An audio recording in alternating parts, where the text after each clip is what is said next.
Pessoal, tudo bem? Hoje a gente vai falar um pouquinho sobre alguns fármacos da medicina, um dos mais utilizados fármacos. Depois eu quero que vocês deixem na descrição os próximos fármacos que vocês querem que eu fale, tá? Então, pode ser de qualquer tipo de patologia, de uso, tá? No entanto, eu só peço que sejam fármacos conhecidos do ponto de vista para atingir o maior número de pessoas possível, né? Hoje eu vou falar sobre o alprazolam, que é esse benzodiazepínico tão conhecido. O benzodiazepínico ele tem uma série de implicações, por quê? Porque o benzodiazepínico ele é um fármaco cada vez mais utilizado e muitas vezes de modo indiscriminado, e as pessoas têm muita dúvida em relação ao alprazolam, tá? Em relação aos benzodiazepínicos, e o alprazolam é um dos muito utilizados em relação a isso. Bom, quando a gente pensa no alprazolam, a meia-vida dele é de 6 a 20 horas, ou seja, para cair metade da dose dele do sangue é de 6 a 20 horas. O início de ação dele é de meia hora até 2 horas, né? Você tem algumas questões importantes em relação a isso.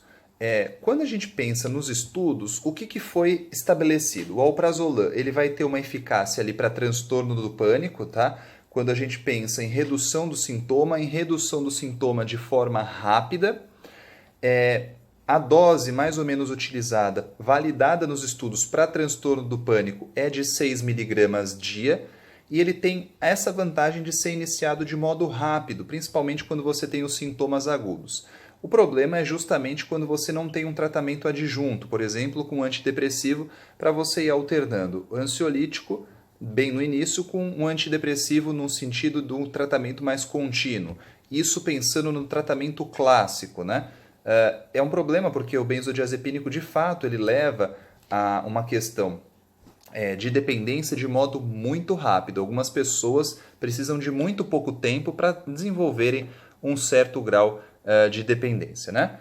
Bom, quando você tem outros transtornos ansiosos, também tem a eficácia. Então, tanto no transtorno de ansiedade generalizada, quanto nas fobias, quanto no tratamento de ansiedade situacional, ou seja, toda vez que você se expõe àquela situação, você tem um grau de ansiedade muito elevado, tá? Bom, como eu falei para vocês, a maior utilização deles é associado aos antidepressivos. Então, os antidepressivos, até fazerem efeito, porque o início de ação deles é mais demorado, porque eles precisam sensibilizar receptor, você atua juntamente com os benzodiazepínicos, na maior parte das vezes é justamente isso que se utiliza, né? Principalmente em quadros muito intensos, né? Bom, como eu falei para vocês, as doses utilizadas variam muito de acordo com a patologia. O que se preconiza é que se utilize e se comece com doses baixas e vá se aumentando gradativamente, né?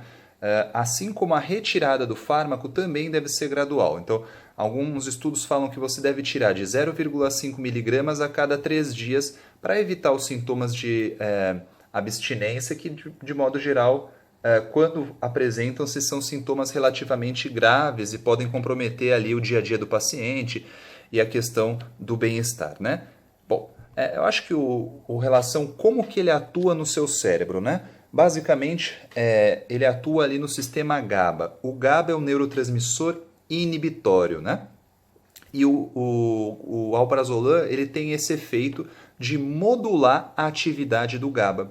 O que é uma modulação? É que esses receptores vão ficar mais ávidos pela ligação do GABA. Com isso, você tem uma diminuição da excitabilidade do seu cérebro.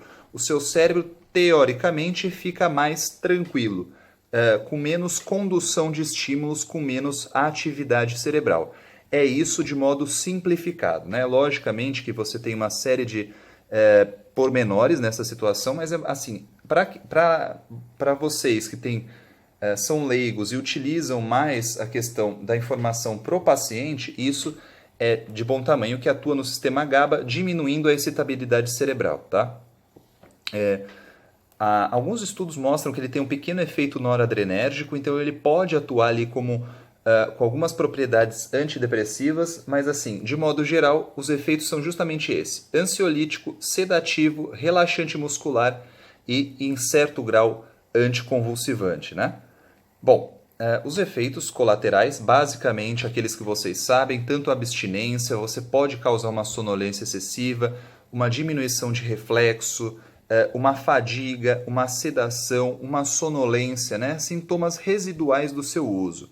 Então, o uso crônico dele vai causando uma série de prejuízos, tanto de fadiga excessiva, quanto de perda de capacidade de raciocínio. São várias questões que devem ser trabalhadas, por isso a importância de estar seguindo o tratamento do seu médico, no sentido de utilizar ele por um período pré-determinado e utilizar ele juntamente com o antidepressivo, que muitas das vezes, na maior parte das situações, é utilizado.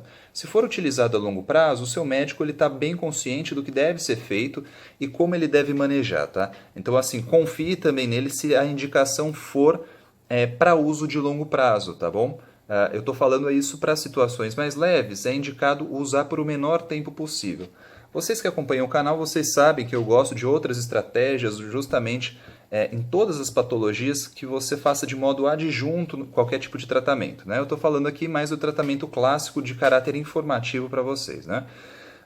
Então, como eu falei, quais são as indicações para transtorno de pânico, para agorafobia, para transtorno de ansiedade generalizada, para situacional. Tá? Para ansiedade situacional. Outras causas podem ser utilizadas, então, tanto fobia social quanto estresse pós-traumático, né? E justamente aquela questão de utilizar juntamente com o antidepressivo até ele começar a fazer efeito, né? Então, basicamente é isso. Em gestantes deve ser evitado, você não tem questões de dose, de estudos verificando a eficácia, a segurança, né? É importante, isso é muito importante ressaltar, tanto em idosos, ter um cuidado quando iniciar a utilização, porque os idosos já têm os reflexos diminuídos, já têm uma lentificação de pensamento, então isso é muito importante você utilizar de modo mais contido, né? Ficar atento para o uso juntamente com álcool.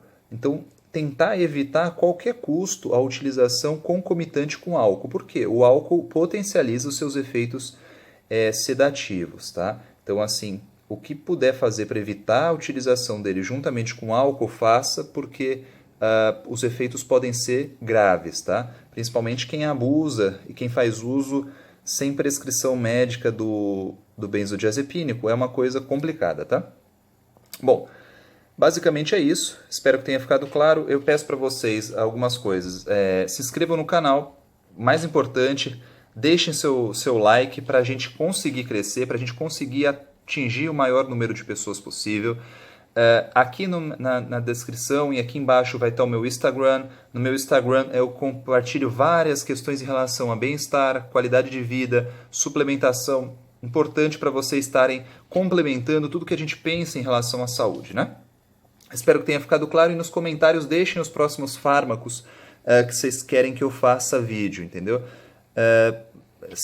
Eu estava pensando em alguma coisa relacionada ao tratamento da dor, tá? Principalmente aqueles remédios mais utilizados para a gente estar discutindo, ou assim, princípios básicos de alguns antibióticos e probióticos que a gente possa utilizar para suprir o que o antibiótico pode causar como efeito secundário. Tá bom, pessoal? Espero que tenha ficado claro e até a próxima.